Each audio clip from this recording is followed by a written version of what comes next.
Hey, it's Mike from the Life in Attleboro podcast. Our first ever sponsor, Confidence Fitness, has an unbelievable offer for you.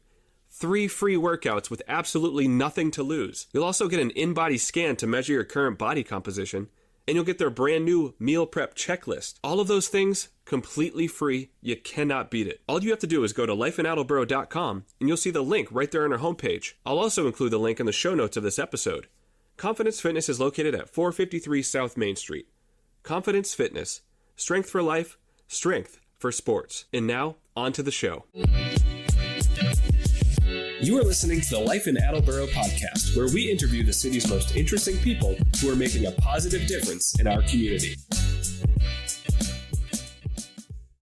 Hey everyone, I'm the host of the Life in Attleboro podcast, Mike Sullivan. Turns out Miss Bristol County USA lives right here in Attleboro. Her name is Jenny Heverly, and she is a 42-year-old mother and wife.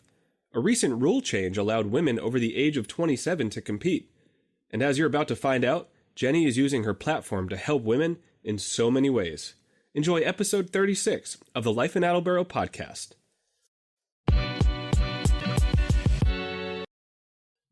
Okay, joining me now is Miss Bristol County USA. Her name is Jenny Heverly. She is a 42-year-old mother and wife who lives right here in Attleboro, and she will be competing in this year's Miss Massachusetts USA pageant in June.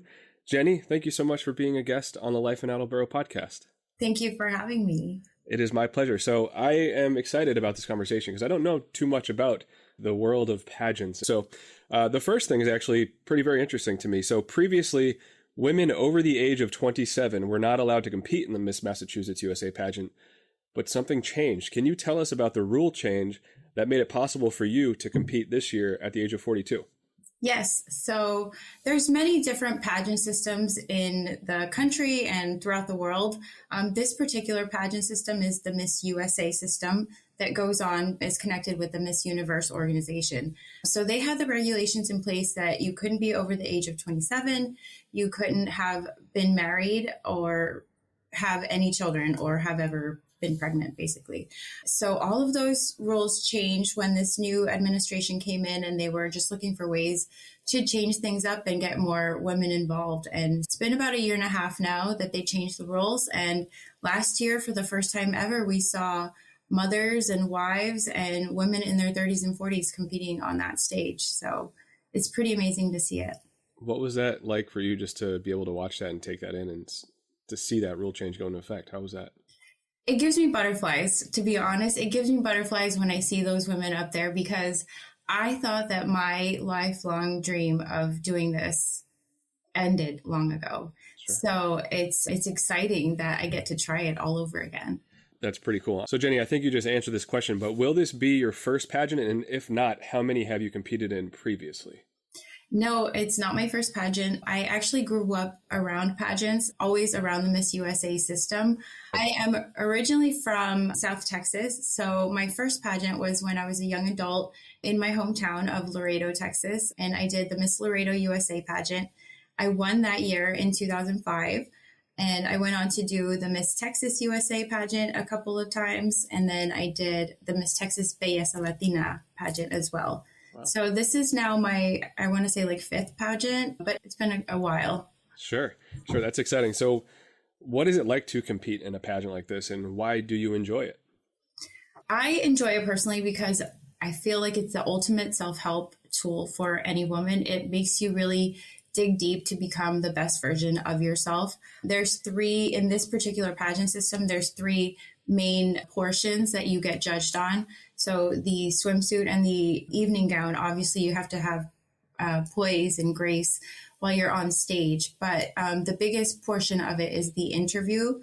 So you get interviewed by the judges. They interview in person, one-on-one first, and then in the finals you get an on-stage question where you get interviewed in front of everybody. So that's actually 50% of your final points that get tallied. So they're really looking for somebody who has beauty and brains.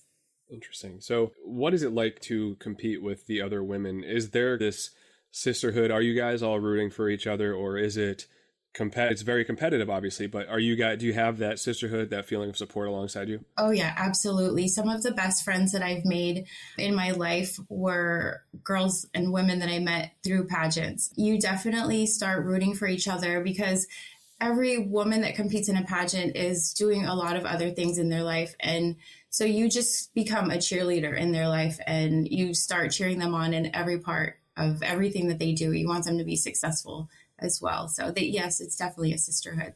That's awesome. So besides being Miss Bristol County USA and a busy mom, you said, to young children, you also enjoy helping people and being an active member of our community. And there is a special cause that is pretty close to your heart. It's actually the reason why you are participating in this year's pageant. Can you please share that with us? Yeah. So my platform is bringing awareness to women who are suffering from postpartum depression, postpartum anxiety, or pregnancy loss. Unfortunately, I did suffer from all of those three, and I have come out on the other side. So I can speak from the heart with this. But this is something that hasn't been covered a lot in this particular pageant system because of those regulations that I mentioned before. So not having anyone who had children before, this is not a platform that was covered a lot in this pageant system. So I wanted to use this as my opportunity to reach more women this way. And if I could reach and help any woman that is suffering with either one of these, I have a message to share with them. And if I can share that message now, it's a 3-part message. First one would be that there's nothing wrong with you. This happens to more than 50% of the women across the world, that you're not alone. There's always somebody that you can reach out to, and that it will get better. Everything that you're going through and that you're feeling right now is temporary, and it will get better. That's just the message that I want to share with as many women as I can. Jenny, I am sorry that you went through that. I applaud you that you are using this platform to help other women who, like you said, 50% of women will ultimately find themselves experiencing at least one of those three. So kudos to you for trying to help others. And I want to stay on this topic because you're very involved in our community right here in Attleboro. So what are some of the other ways that you are involved here at home? Yeah, so I'm a part of the Independence Day Celebration Committee, aka the Fireworks Committee. So we are hoping to bring the fireworks back to Attleboro this year. I know that you recently covered an episode on that, so I won't get too much into it, but Sure. I'm involved in that committee. I also do volunteer at my son's preschool at least once a month. I recently also donated over 100 items to the New Hope Women's Shelter, and I did so with some of the funds raised from a fundraiser that I did for my pageant. So I just wanted to find a way to keep giving it forward. Ultimately, I'm doing this pageant to bring awareness and to help women, and so I wanted to keep paying it forward in some way. It's an incredible mission. So it's just not short-term and immediate things that you are focused on. I want to talk long-term now because you and I were talking before we started recording here, and you shared this vivid vision that you have that involves a very specific long-term goal. Can you share that, what your big picture is here? Yes, ultimately, my plan is to start a modeling school. I'd like to mentor women on their modeling and pageant walks. And I also plan to start an annual charity fashion show. So I plan to showcase local small businesses in that charity fashion show, and as well as use the models to showcase their new talents. So that's my long-term vision. And I feel like doing this pageant is probably like one of the biggest first steps to get my foot in the door with the right people to make that happen. Would that be right here in Attleboro, or where would you want to? Yes, hopefully. Yeah. I'd like to do it in Attleboro. Awesome. I forgot to ask you this off the top here, but so when is this year's pageant and how many women will you be competing with? This year's pageant's taking place in June 13th through the 15th. It's that weekend. The 15th is the finals. It's happening in Plymouth, Mass. And to be honest, I don't know how many girls are competing yet. Last year, they had over 50 women for the Miss division. Wow. So I'm thinking it'll be around the same. That's awesome. I want to get back to the community service because it's just not yourself who is involved in helping others. Your husband actually plays a very active role in our community too. So can you tell us what he is doing to also help people in our area? Right. So he's on the board for the Parker Fund. If you're not familiar with the Parker Fund, they are a 501c3 nonprofit organization that helps individuals who are affected by substance dependency.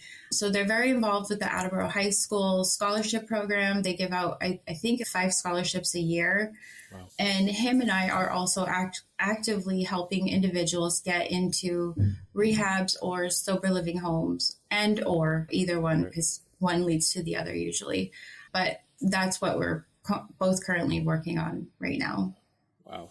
That's big time stuff. So kudos to you and your husband there, Jenny. So this podcast is all about helping people, all about being positive. So I'd like you to send me that link to the Parker Fund. Absolutely. And I'll make sure to include that in the show notes of this episode for anybody who could use that resource or know somebody who could as well. Right.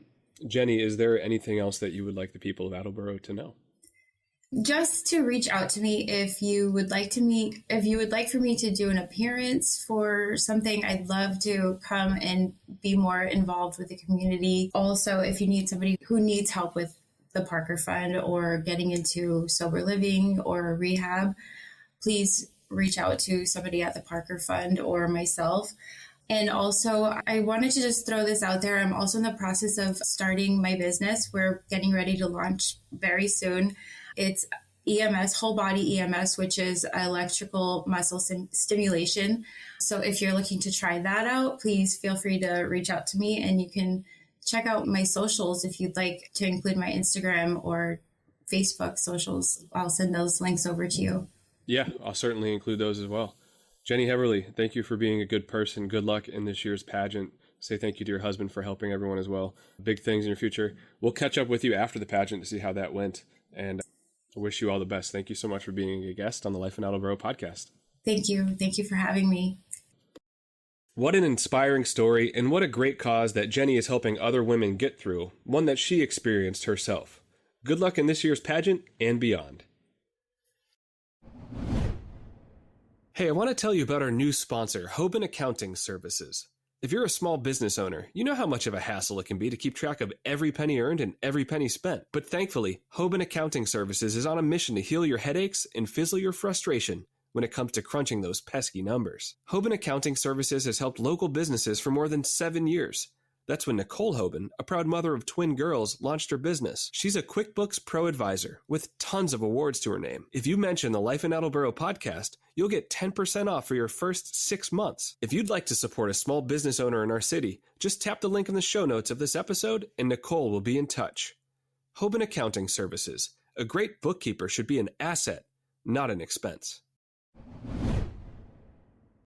Have you signed up for the Life in Attleboro email list? More than 1,000 people have. If not, you're missing out on exclusive benefits, including early access to every new podcast episode, special savings at Attleboro restaurants and businesses, behind-the-scenes video and insight, and you'll stay in the know about cool events in our great city. Just go to lifeinattleboro.com and you'll see the sign-up display right there on the homepage. You'll also see the sign-up button at the top of our Life in Attleboro Facebook page. And if you know someone who would make a great guest on our podcast, please shoot us an email at lifeinattleboro@gmail.com. Life in Attleboro is a great thing. Support our community, promote positivity, and make a stranger smile. Have a great day, and we'll see you in the next episode of the Life in Attleboro podcast.